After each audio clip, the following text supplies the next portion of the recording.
Has this ever happened to you? I don't know what exactly they do that is so much better than what the fudge? Badabab. Jesus Christ! Hey, what's good, John? Oh! My God, your shockwave will find them all! And this nation.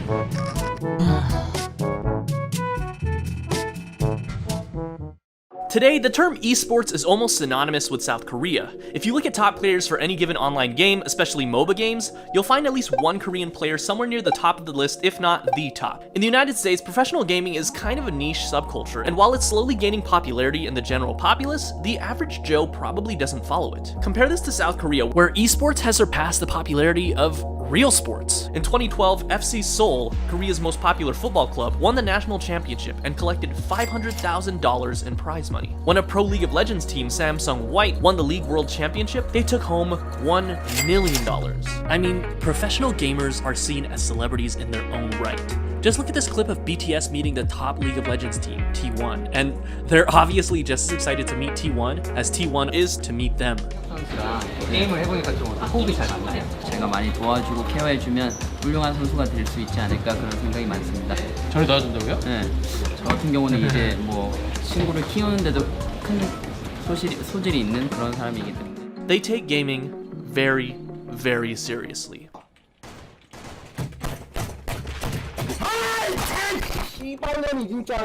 So, how did it get to this point? Why are Koreans so good at video games? To answer this question, we have to go back.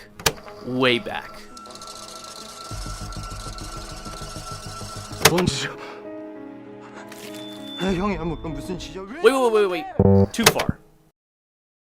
Here, in 1948, the newest country in the world, the First Republic of Korea, or simply South Korea, was established. Only 2 years later, growing tensions with their neighbors to the north escalated, and the two new countries found themselves engrossed in a large-scale conflict that would eventually involve half of the nations of the world. Both countries were devastated by the Korean War, and while the fighting concluded with a ceasefire in 1953, South Korea found themselves in a very difficult position financially. While North Korea enjoyed rapid economic development due to their abundance of natural resources as well as foreign aid from China and the Soviet Union, in comparison, South Korea was one of the poorest countries in the world. Their mostly rural economy was stagnant until the 1960s, when a new government pushed a heavy emphasis on industrialization. During this time, conglomerates such as Hyundai, Samsung, and LG started to take their place as South Korea's industrial powerhouses, backed by the government. Thanks to foreign aid from the United States, new competitive business practices, and a rapid shift from a rural to industrial economy, Korea started to export more goods faster than ever before. And from the 1960s to the late 1980s, South Korea saw its GDP increase by 100-fold. However, even while video gaming boomed in the United States and Japan in the 1970s and 80s, Korea didn't see any of it. At a hefty price tag of about $4,000 US, the average Korean couldn't afford to own a computer or video games. Though their economy continued to grow, things changed when it was hit by the Asian financial crisis in the mid-90s, which ravaged the economies of, among others, Thailand, Indonesia, Malaysia, the Philippines, and South Korea. Many South Korean companies went bankrupt, one after another, including the conglomerate and car manufacturing behemoth, Daewoo. In an attempt to revitalize the economy, Korean President Kim Dae-jung decided that this was a perfect opportunity to make new investments in high-technology industries such as IT, telecommunications, and that's right, a shiny, newfangled invention known as the internet. And they made sure that the internet was fast. This meant for most Koreans, for the first time ever, instant communication from one side of the world to the other. The ability to find anything you want at any time. And of course, the chance to enter another world and become someone else.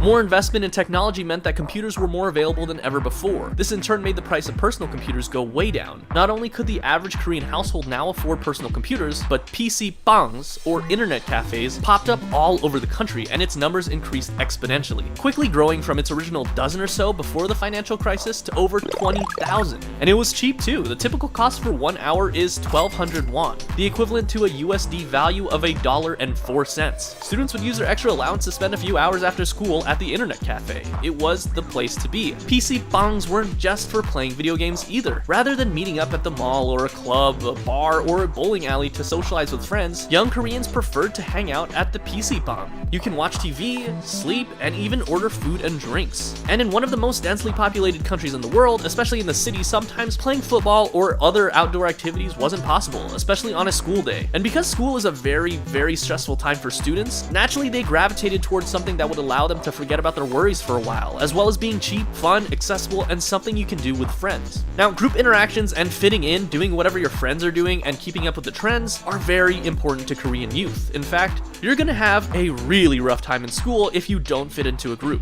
So if you wanted to fit in, you had to play video games whether you wanted to or not. This made MMORPGs the natural choice for Koreans, with games such as Nexus, The Kingdom of the Winds, Lineage, Maple Story,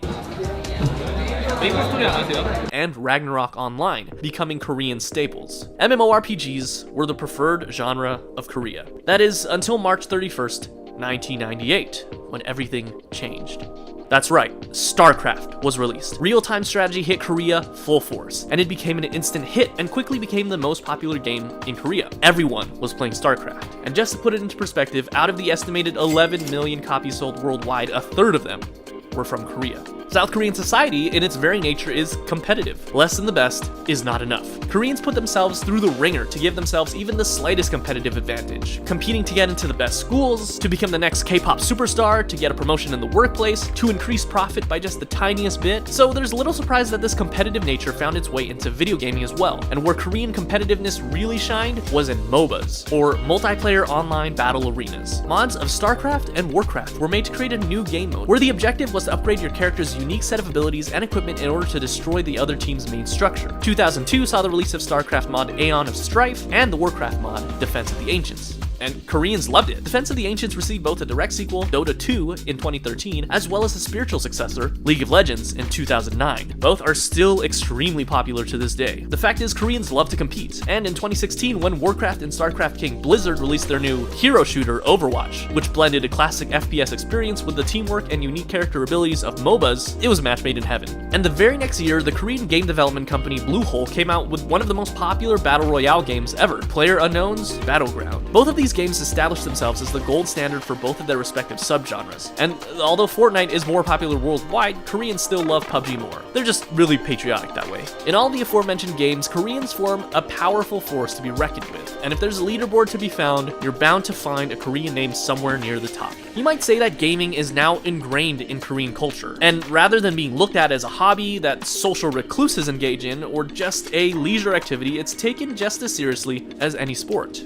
And in fact, it is a sport. Just like how people who are really invested in a sport will choose to pursue that sport and no others, the same goes for Koreans and video games. In the West, it's normal to play a wide range of video games: sports, FPS, strategy, simulation, RPGs, you name it. However, there are some Korean gamers who choose one or two games and choose to invest time and hone their skills in just that one game. Like America's dominance in basketball or Jamaica's dominance in sprinting, looking at all of that, there's no wonder why esports is commonly seen as South Korean domain. In fact, it can be argued that modern esports as we know it came from Koreans, inspired by the StarCraft leagues and tournaments of the late 90s. Some of the most well-known Korean celebrities are hardcore gamers.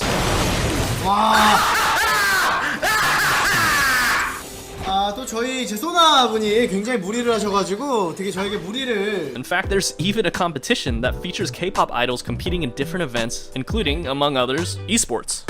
살려주세요, 죄송해요. 그냥 도망가.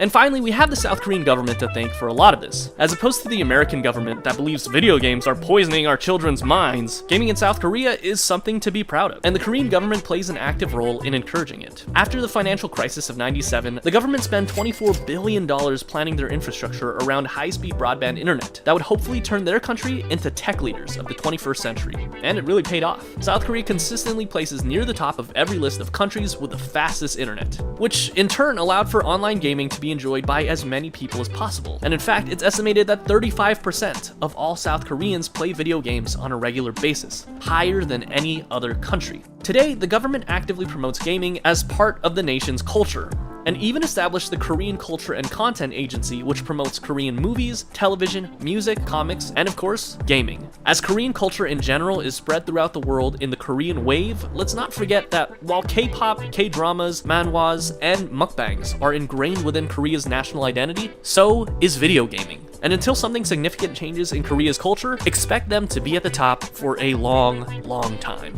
Thanks for watching.